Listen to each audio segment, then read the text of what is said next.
Hello dear students, in this lecture we are going to learn कि RC circuits के कोई भी problems अगर आपके सामने आएंगे तो उसको कैसे टैकल करना है। Before starting with any example मैं आपको एक चीज़ बताना चाहता हूँ। जब भी कोई कैपेसिटर को हम चार्ज करने की कोशिश करते हैं, so this is a capacitor, okay. So if when we are trying to charge this capacitor, so while charging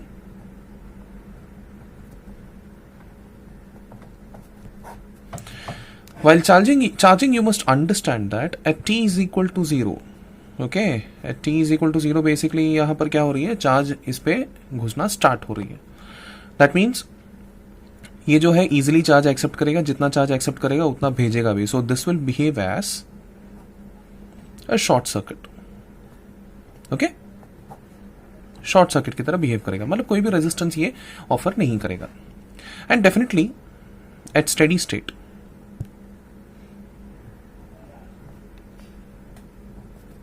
eight steady state achieve करने के बाद आपको तो पता है, स्टेडी स्टेट अचीव कर दिया मतलब इसने मैक्सिमम चार्ज जो लेना है वो ले लिया। उसके आगे कोई चार्ज एक्सेप्ट नहीं करेगा, अगर कोई चार्ज एक्सेप्ट नहीं करेगा कोई भेजेगा भी नहीं। दैट मीन्स ये जो है पूरी तरह से एक ओपन सर्किट की तरह बिहेव करेगा, ना ही कोई चार्ज लेगा ना ही कोई चार्ज देगा। सो eight t is equal to 0 it will behave, capacitor will behave as a closed circuit, and at steady state it will behave as an open circuit. This happens while charging, okay. Now let us think about what happens while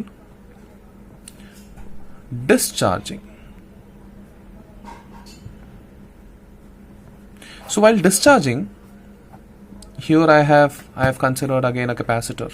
So while discharging what happens, initially इसके पास भर भर के charge है, okay, so complete charge है इसके पास। जब इसके पास complete charge है, इसके अक्रॉस एक कंप्लीट पोटेंशियल होता है। आपको तो पता है कि यहां पर हम इसके अलावा और कोई पावर सप्लाई कनेक्ट नहीं करते हैं। यहां पर हम लोग चार्जिंग के केस में पावर सप्लाई डेफिनेटली कनेक्ट करते हैं, लेकिन डिस्चार्जिंग के केस में we don't connect any power supply, we simply connect like this. So ये अकेला ही रेस्पॉन्सिबल होता है चार्जेस को फ्लो करवाने के लिए। So in this case at t is equal to 0, when it is fully charged, it is having a lot of potential inside. So when it is having a lot of potential inside, it will behave as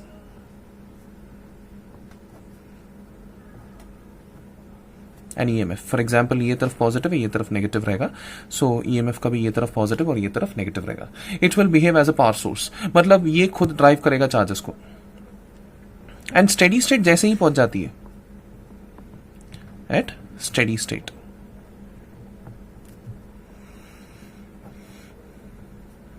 ये रहा 2 points. अब सीधी सी बात है, steady state में क्या हो जाता है, ये पूरी तरह से इसने भेज दिया चार्जेस को, खत्म। ये बिहेव करेगा एज एन ओपन सर्किट। ये ओपन सर्किट इसलिए बिहेव करेगा क्योंकि इसके बीच में इंसुलेटर है, मतलब there is no conductor in between. So insulator है तो डेफिनेटली ये पूरी तरह से ओपन सर्किट जैसे बिहेव करेगा। डियर स्टूडेंट्स, ये रहा आपके सामने एक एग्जांपल मैंने रखा है, find the time constant for capacitors. Okay, capacitor जो यहां पर है, ये रहा एक सर्किट आपके सामने, ये रहा 3V, V, R, 3R, 2R, R ऐसे रेजिस्टर्स दिया हुआ है, ये एक स्विच दिया हुआ है जिसको क्लोज करेंगे time t is equal to 0 इस पर, एंड यहाँ पर एक कैपेसिटर दिया हुआ है। सो इस पर्टिकुलर कैपेसिटर का टाइम कांस्टेंट हमें फाइंड करना है। देखते हैं कैसे फाइंड करेंगे। अब टाइम कांस्टेंट का फॉर्मूला आप डेफिनेटली याद कीजिएगा, tau is equal to RC। So ये टाइम कांस्टेंट का फॉर्मूला होता है। अगर हमें पता चला इफेक्टिव R कितना है इस कैपेसिटर के साथ, और इफेक्टिव C तो आपको पता ही है, C तो C होता है, तो इफेक्टिव R अगर पता चल गया, सो इसको मैं थोड़ा सा R effective multiplied bye C, effective R पता चल गया तो हमारा काम हो गया। सो आप जस्ट पता कीजिए कि इस कैपेसिटर के हिसाब से इफेक्टिव R क्या है। एक काम करता हूं, यहां पर मैं 2 पॉइंट्स को मार्क कर देता हूं। Let me call this point as point A and the other point as point B।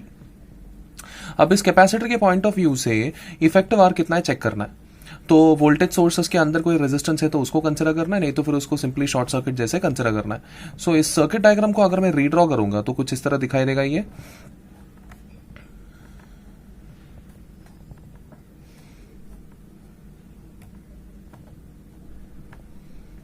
कुछ इस तरह दिखाई देगा, A एंड B। तो ये वोल्टेज सोर्सेस को मैंने चलो शॉर्ट कर दिया जैसे मैंने डिस्कस किया आपके साथ। ये रहा R, 3R, 2R, R।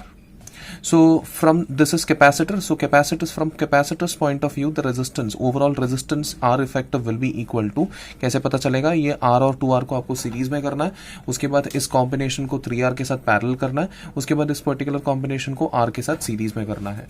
सो इसको R इफेक्टिव कैसे कैलकुलेट करेंगे, R effective will be equal to R plus 2R, पहले series R plus 2R, which will be in parallel with 3R. ठीक है, it will be in parallel with 3R, and the answer for this will be in series with R, so it will be in series with R.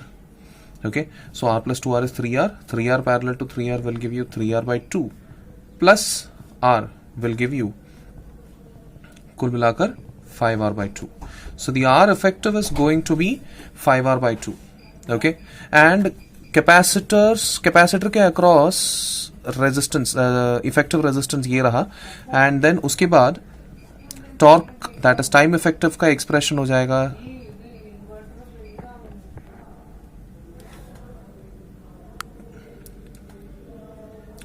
Time constant का expression हो जाएगा R effective multiplied by C, that is nothing but 5R by 2 multiplied by सी.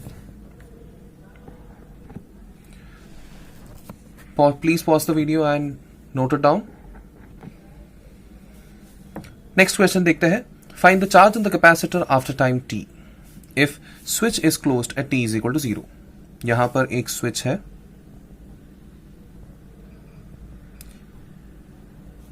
ये switch को अगर हमने close किया है at t is equal to 0,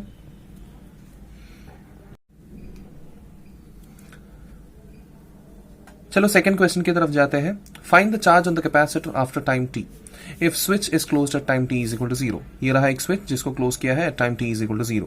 so यहां पर सिनारियो ऐसा है कि यहां से चलो करंट निकलेगी, डेफिनेटली स्विच क्लोज किया है, स्विच क्लोज करते वक्त ये कैपेसिटर शॉर्ट सर्किट की तरह बिहेव करेगा, लेकिन यहां पर उन्होंने जो पूछा है what is the charge present on the capacitor after time T पूछा है. सो टाइम टी के टर्म्स में हमें फाइंड करना पड़ेगा answer. That means immediately switch करने के बाद नहीं फाइंड करना है, स्विच बंद करने के बाद थोड़े टाइम के बाद की बात कर रहे हैं. सो ये जो है ये शॉर्ट सर्किट नहीं होगा, इस तरह आप डेफिनेटली इसको याद रखो. अब इसका जब भी ऐसे सिचुएशंस आएगी जो इमीडिएटली टी इक्वल टू 0 नहीं होगा, तो वैसे केसेस में इस कैपेसिटर को ओपन सर्किट की तरह हमें कंसिडर करना है. अब चार्ज फाइंड करने के लिए जो फॉर्मूला होता है, the charge is equal to, charging के केस में यहां पर चार्जिंग हो रही है ना, सो चार्जिंग वाला फॉर्मूला यहां पर यूज करना है, दैट इज क्यू नॉट, या फिर क्यू नॉट की जगह पे मैं लिख सकता हूं CV multiplied by 1 minus e raise to minus t by RC. ये फॉर्मूला हम यूज कर सकते हैं. ओके, सो यहां पर C पता होना चाहिए, C तो हमें पता है, एंड उसके अलावा V पता होना चाहिए, that is potential drop across the capacitor पता होना चाहिए. Let me call this point as point A and the other point as point B. So capacitor के अक्रॉस जो पोटेंशियल ड्रॉप रहेगा that is voltage across A and B हमें find करना है. Let's try वो कैसे फाइंड करेंगे. अगर मैं इस कैपेसिटर को ओपन सर्किट जैसे कंसिडर करूंगा, देन इफेक्टिव रेजिस्टेंस अगर फाइंड करना है तो मैं इफेक्टिव रेजिस्टेंस फाइंड कर सकता हूं, नहीं तो फिर इस वोल्टेज को रख के मैं सॉल्व करने की कोशिश करता हूं. चलो ठीक है, ये रहा 18 वोल्ट, ये रहा 3 ohm, 3 ohm, 3 ohm, and over here 3 ohm, and yes, जब भी t इक्वल टू 0 पे कंसिडर करना है तो शॉर्ट सर्किट कंसिडर करना है, t इक्वल टू 0 नहीं है, थोड़े टाइम के बाद की बात करना है, तो यहां पर आपको ओपन सर्किट ही कंसिडर करना है. सो ये ओपन सर्किट कंसिडर करेंगे तो सीधी सी बात है इसमें से कोई भी करंट फ्लो नहीं होगा, तो इसको आप कंसिडर ही नहीं करेंगे, ये वाले 3 ओम को. सो जो भी करंट फ्लो यहां से होगी वो पूरा का पूरा करंट फ्लो इसी के अंदर से फ्लो होके वापस आ जाएगी. सो यहां का जो टोटल करंट फ्लो हो रहा होगा that will be equal to total voltage upon total resistance. Total voltage is 18 volt upon total resistance is 3 + 3 + 3, that will be 9, that will be 2 ampere. आपका आंसर हो जाएगा कौन सा, करंट का आंसर. अब ये 2 एम्पियर मिल गया, तो सीधी सी बात है if this point is a, this point is a, तो सीधी सी बात है कि यहां से तो कोई करंट फ्लो नहीं हो रही है, तो इसके अक्रॉस जितना भी पोटेंशियल डिफरेंस होगा वो होगा इसके अक्रॉस का पोटेंशियल डिफरेंस. दैट इज इन दोनों पॉइंट्स के अक्रॉस जो भी पोटेंशियल डिफरेंस रहेगा, let me call it as C and D. So potential difference across C and D will be equal to potential difference across A and B, because यहां पर तो कोई पोटेंशियल ड्रॉप जा ही नहीं रहा है. आइडियली स्पीकिंग कैसे होना चाहिए था, C और D के अक्रॉस जितना भी पोटेंशियल ड्रॉप है उसमें से थोड़ा सा रेजिस्टर के थ्रू जाना चाहिए था और थोड़ा कैपेसिटर के थ्रू जाना चाहिए, लेकिन रेजिस्टर में से अगर कोई करंट फ्लो नहीं हो रही है तो पूरा का पूरा कैपेसिटर के पास चला जाएगा वो। So potential difference across C and D कैसे निकालेंगे, उसका करंट मल्टीप्लाइड में उसका resistance, and potential difference across A and B वो तो आपको पता ही है, वो तो कैपेसिटर का है। सो इसमें से जो करंट पास हो रही है हम लोग ने अभी भी निकाला, इट इज 2 मल्टीप्लाइड बाय इसका रेजिस्टेंस जो है वो 3, that will be 6। So potential difference across A and B will be 6 volt. एक बार ये मिल गया तो Q का एक्सप्रेशन निकालना तो बहुत इजी हो जाएगा।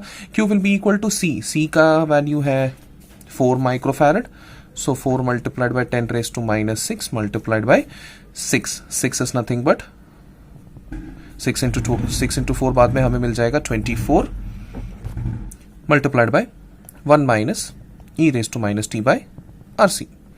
तो ये सब्सटीट्यूट करने का फाइनली हमारा आंसर जो हो जाएगा दैट विल बी 24 माइक्रो, वैसे के वैसे रखता हूँ, 1 minus e raise to -t by RC। ये RC के जगह पे आप चाहिए तो R का वैल्यू अगर आपको पता होगा तो ये पूरा इफेक्टिव R निकाल के यहाँ पर डाल सकते हैं। सो इफेक्टिव R कितना होगा यहाँ पर, R effective will be equal to, यहाँ पर अगर आप देखेंगे तो 3 और 3 दोनों एक दूसरों के साथ सीरीज में, मतलब 6 हो जाएगा।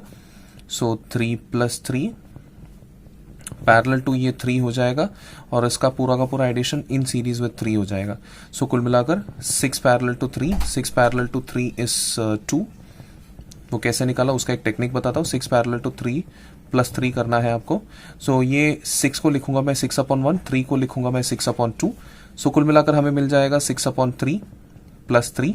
6/3 is nothing but 2, 2 + 3 is nothing but 5. So the R effective is going to be 5 ohm. So ये R effective के जगह पे हम 5 डाल सकते हैं, चलो यहाँ पर भी डाल देता हूँ 5। एंड कैपेसिटर का वैल्यू तो आपको पता ही है, इट इज नथिंग बट 4। सो कुल मिलाकर हम यहाँ पर आंसर लिख सकते हैं 24 लिखूंगा यहाँ पर, 5 मल्टीप्लाइड बाय 4, 5 मल्टीप्लाइड बाय 4 मुझे मैं यहाँ पर 20 लिख सकता हूँ, 20 माइक्रो ऑब्वियसली, एंड ये इसका भी माइक्रो कूलम करके लिख सकता हूं। This will be the answer. Please pause the video and note it down. Next question देखते हैं। Find the current in 4 ohm resistance just after closing the switch. So ये रहा 4 ओम रेजिस्टेंस, इस पे हमें करंट कितना फ्लो हो रहा है ये फाइंड करना है just after closing the switch. यहाँ पर कैपेसिटर है, इसी में फर्क होगा। जैसे ही स्विच को जस्ट क्लोज करेंगे वैसे ही कैपेसिटर शॉर्ट सर्किट की तरह बिहेव करेगा। So the circuit diagram is going to be somewhat like this.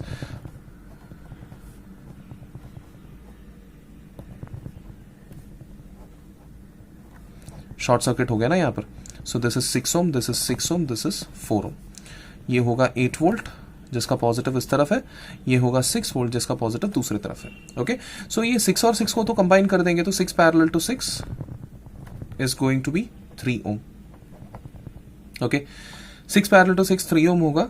तो यहां पर टोटल करंट फाइंड करना तो कुछ बड़ी बात नहीं है, आप सिर्फ इसमें से केवीएल घुमा दो, बात खत्म। ओके, सो केवीएल अगर घुमा देंगे तो यहां पर क्या हो जाएगा +8, क्योंकि पॉजिटिव से बाहर निकल रही है। अभी डेफिनेटली दोनों का पॉजिटिव इस तरफ जो जा रही है तो करंट को मैं इस तरफ बना देता हूं,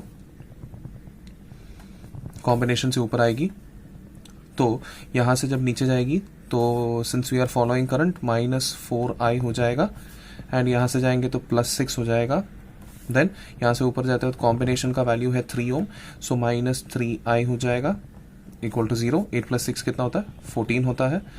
ये 4 3 कुल मिलाकर 7i को मैं उस तरफ लेके जाता हूं। फाइनली मेरा जो i का वैल्यू आएगा I will be getting 2 ampere. So this will be the current passing through the 4 ohm resistance. Please pause the video and note it down.